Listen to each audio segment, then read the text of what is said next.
আয়াত ফালা ওয়া রাব্বিকা লা ইউমিনুনা হাত্তা ইউহাক্কিমুকা ফীমা শাজারা বাইনাহুম। আল্লাহ তাআলা এই আয়াত যখন নাজিল করলেন, এই আয়াত নাজিলের একটা প্রেক্ষাপট আছে, শানে নুজুল আছে। তাফসীরের কিতাবের মধ্যে লেখেন, একজন মুসলমান আর আরেকজন মুসলমান নামক মুনাফিক,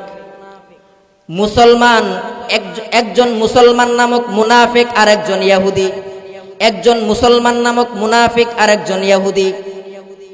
মুনাফিকটা এমন একটা কথা বলতে কয় যার অন্তরের মধ্যে নেফাক আছে, মূলত সে মুসলমান না, কিন্তু সমাজের মধ্যে মানুষে বলে আমি বড় মুসলমান, আমি বড় ইমানদার, আল্লাহরে মানি, নবীর মুহাব্বত আমার অন্তরের মধ্যে আছে, কিন্তু আসলে তার অন্তরের মধ্যে নবীর মুহাব্বত নাই, আল্লাহর মুহাব্বত নাই, ইসলাম মানে না।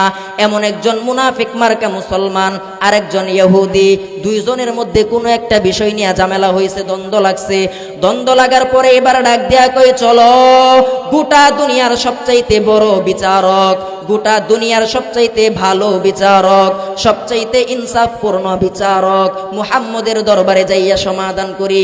দুইজন একসাথে মুহাম্মদের দরবারে গেলেন। ডাক দেয়া কই, মুহাম্মদ, এই বিষয় নিয়ে আমাদের মধ্যে ঝগড়া হয়েছে, আপনি সমাধান করে দেন আল্লাহর কোরআন দিয়া।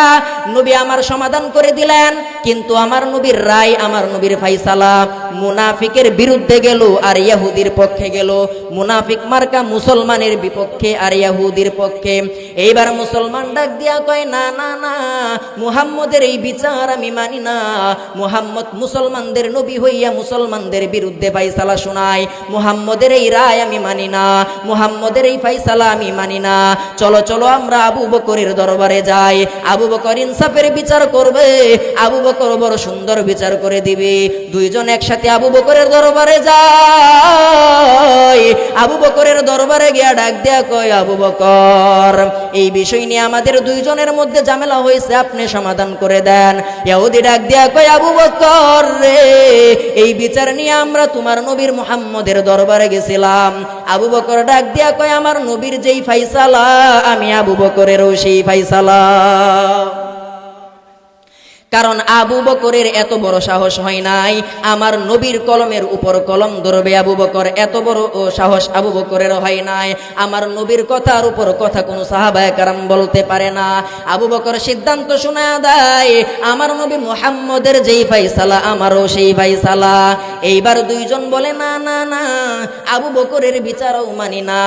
দুনিয়ার এমন একজন বিচার আছে যার নাম উমরে ফারুক, সত্য আর মিথ্যার মধ্যে পার্থক্যকারী, হক আর বাতিলের মধ্যে পার্থক্যকারী, আলো আর অন্ধকারের মধ্যে পার্থক্যকারী। চলো উমরের দরবারে যাই। উমর কখনো পিছপা হটে না, সঠিক সিদ্ধান্ত উমর নেয়। চলো উমরের দরবারে যাই, উমর সঠিক বিচার করবে। এবার উমরের দরবারে ডাক দিয়া কয়, উমর, আমাদের দুইজনের মধ্যে এই বিষয়টা নিয়ে ঝামেলা হয়েছে। ও উমর, তুমি একটা সিদ্ধান্ত শোনায়া দাও। ডাক দেয়া কয়, উমর, এই বিষয়টা নিয়ে তোমার আগে তোমার নবী মুহাম্মদের দরবারে গিয়েছিলাম। উমর ডাক দেয়া কয়, আমার নবীর দরবারে গিয়েছিলাম, আমার নবী কি সিদ্ধান্ত দিছে, তোমরা একটু দাঁড়াও, তোমাদের সঠিক বিচার আমি উমরের কাছে আছে। এই কথা বলিয়া উমর তাদেরকে বাহিরে রাইখা ঘরের ভিতরে গেলেন। ঘরের ভিতর থেকে খোলা তলোয়ারটা হাতে কইরা নিয়ে আসলেন। সামনে আইসা মুসলমানের সামনে দাঁড়াইলেন। মুসলমান মার্কা মুনাফিক মার্কা মুসলমানের সামনে দাঁড়াইলেন। দাঁড়ায় ডাক দেয়া কয়, মুনাফিক, আমার নবী মুহাম্মদুর রাসূলুল্লাহর বিচার আল্লাহর এই জমিনের উপর যে মানে না, আল্লাহর এই জমিনের উপর আসমানের নিচে তার বেঁচে থাকার কোনো অধিকার নাই। এই কথা বলার সঙ্গে সঙ্গে উমর এক কূপ দিয়া তার কল্লাটারে ফালাইয়া দিছে। এটা হলো নবীর ভালোবাসা।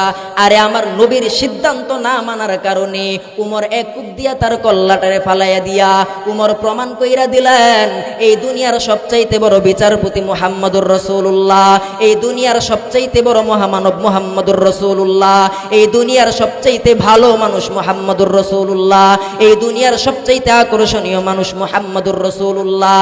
মুহাম্মদুর রাসূলুল্লাহর ফায়সালা যে মানে না, আল্লাহর এই আসমানের নিচে জমিনের উপরে থাকার তার কোনো অধিকার নাই। মুহাম্মদুর রাসূলুল্লাহর আদর্শ যে মানে না, আল্লাহর আসমানের নিচে জমিনের উপরে থাকার তার কোনো অধিকার নাই। মুহাম্মদুর রাসূলুল্লাহ আদর্শতেই কাজে জুড়ে চলে যায়, আল্লাহর জমিনের উপরে থাকার তার কোনো অধিকার নাই। এই দুনিয়ার সবচাইতে বড় আদর্শবান আমার নবী মুহাম্মদুর রাসূলুল্লাহ, এই দুনিয়ার সবচাইতে বড় রাজনীতিবিদও আমার নবী মুহাম্মদুর রাসূলুল্লাহ। সুতরাং মুসলমান, কৃষিকাজ যদি করতে হয় মুহাম্মদের আদর্শ দিয়া করো। ও রাই দক্ষিণের মুসলমান, ব্যবসা যদি করতে হয় মুহাম্মদের আদর্শ দিয়া করো। ও রাই দক্ষিণের মুসলমান, দোকান যদি চালাইতে হয় মুহাম্মদের আদর্শ দিয়া চালাও। চাকরি যদি করতে হয় মুহাম্মদের আদর্শ দিয়া করো। শিক্ষকতা যদি করতে হয় মুহাম্মদের আদর্শ দিয়া করো। রাজনীতি যদি করতে হয় মুহাম্মদের আদর্শ দিয়া করো।